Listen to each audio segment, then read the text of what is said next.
September 11th, 2001, the day that changed America forever. 13 years later, we look back at how the tragic events of the day continue to impact us all.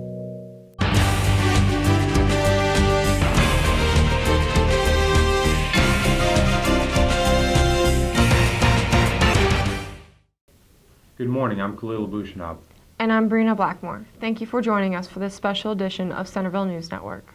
Today, as we have for the last 12 years, we take a few moments to remember the horrific events of September 11th, 2001.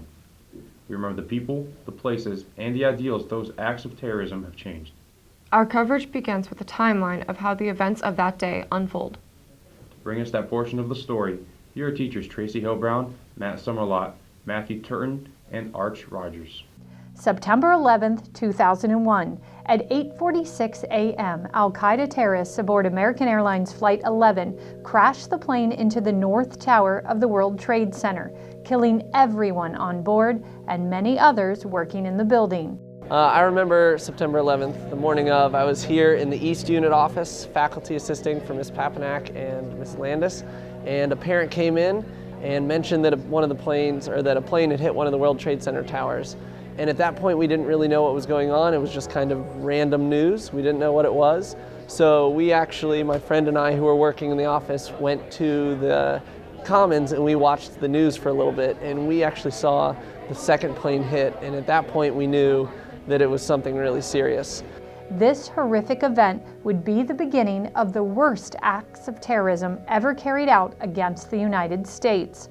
Within seconds, police and firemen arrive at the World Trade Center to begin evacuation of the North Tower. At 9:03 a.m., hijackers crash United Airlines Flight 175 into the South Tower.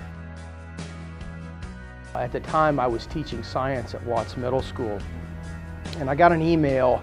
I remember I had 7th graders, and I got an email from my friend that lived in Cleveland, and he said, "Hey, did you hear what happened with the World Trade Center?" And I emailed back, "What are you talking about?" And I turned the TV on. At that moment, the same moment that the second plane hit the tower. To be staggering as the day progresses. Aboard those airplanes alone, 266 people have lost their lives. That was confirmed by both United and American Airlines, and we are unclear, as Matt just said, about the perhaps thousands of people who have been killed and certainly injured as a result of what happened in New York City. It's a real and devastating scene over here, something like I've never seen before. Harold, exactly where are you in filing this report? Dan, I'm at a subway station. I just ran down the stairs. I didn't even look at it. It's right around the corner from the World Trade Center, and I'm kind of waiting for that smoke and debris to blow away to go back upstairs. But it's just an unbelievable situation here. Just a little more than a half hour later at 9:37 a.m., hijackers aboard American Airlines Flight 77 crashed that plane into the western side of the Pentagon, killing 59 people aboard the plane and 125 military and civilian workers inside of the building. It was one of my first years teaching. I was in Delhi Middle School in Oak Hills, and we're in the second period, and the principal actually got on the intercom and asked us to turn on the TVs because there was a national event occurring. So we turn on the TVs and we see both towers were engulfed in flames, and it was just an eye-opening experience. No one really knew what was going on. As the world continues to react to these events, there is more to come. At 9:59, the South Tower of the World Trade Center collapses. Hundreds of firefighters and police officers who rush to the scene are buried in the rubble. Minutes later at 10:07, a fourth plane, Flight 93, crashes into a field near Shanksville, Pennsylvania, after heroic passengers and flight crew attempted to retake control of their plane, which was heading for Washington, D.C. The hijackers had most likely intended a strike on the Capitol building. 44 people aboard Flight 93 died. So yeah, it was a very trying day.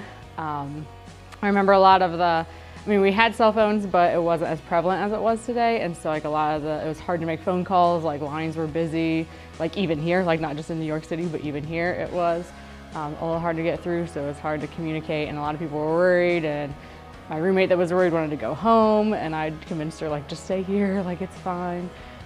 Luckily, my brother was at UD at the time too, so we kind of bonded then, and that really spurred his decision to go into the military. 102 minutes after being struck by Flight 11, the World Trade Center's North Tower collapses. Both buildings collapsed within 2 hours, destroying 2 nearby buildings and damaging others. Amidst the brutal destruction at the Trade Center, the courage, selflessness, and noble actions of New York City firefighters, police officers, and rescue workers stood as a testament to American strength. I was busy teaching all morning and knew nothing of the events that were going on outside of my classroom. No one came to tell me what was happening, and it wasn't until I went home at lunchtime and turned on the radio that I heard all the terrible news of what had happened that morning. And on 9/11, it was a teaching day for me, and we had to spend the day keeping our own emotions down so that we could be there for the students. When I got home, I kind of collapsed, and I thought about the child I was bringing into the world in January, and that the world was now a way different place than I grew up in, and would we ever feel safe again, and how could I bring a child into a world that I didn't feel safe? So I laid down to take a nap, and all of a sudden I heard this explosion. I ran outside, which was probably stupid, and met all my neighbors who had also run outside, and we saw all the F-16s being deployed from the base, and one of them had done a sonic boom, and that's what the explosion was. But for a while we didn't know what was happening. We thought we were under attack in Dayton, and the emotion of it all was just amazing. Just fear, and would we ever feel safe again? Kids who were born after 9/11 have never known a time when our country was not at war, and that is significant. Nearly 3,000 innocent victims died in the attacks that day. The majority of casualties were civilians. After the attacks, President Bush called for increased aviation security and the creation of a Federal Office of Homeland Security. The United States responded to the attacks by declaring a war on terrorism, launching an invasion of Afghanistan to depose the Taliban, and enacting the USA Patriot Act.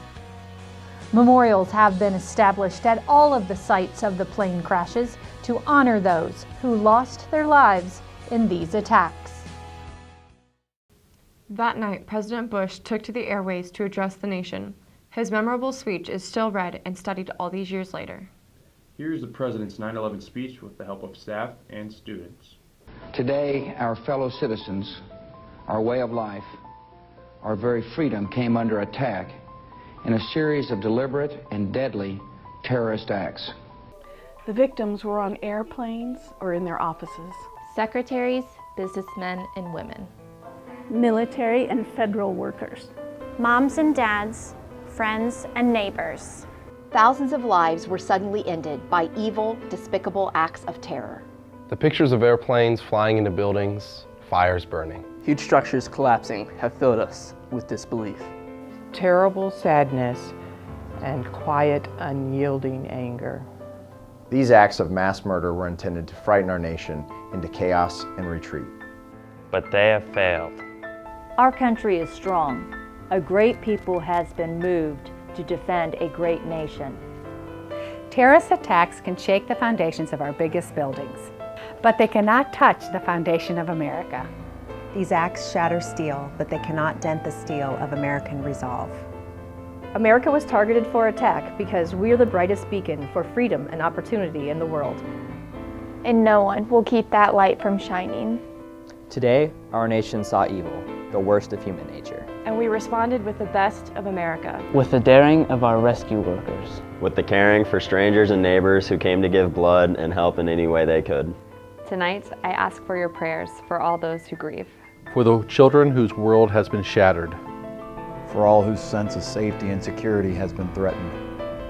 And I pray they will be comforted by a power greater than any of us, spoken through the ages in Psalm 23. Even though I walk through the valley of the shadow of death, I fear no evil because you are with me. This is a day when all Americans from every walk of life unite in our resolve for justice and peace. America has stood down enemies before, and we will do so this time. None of us will ever forget this day. Yet we move forward to defend freedom and all that is good and just in our world. Thank you. Good night, and God bless America. And we leave you today with the Star-Spangled Banner as performed by the Symphonic Choir. Thank you for joining us this morning. I'm Brina Blackmore. And I'm Khalil Abushanab.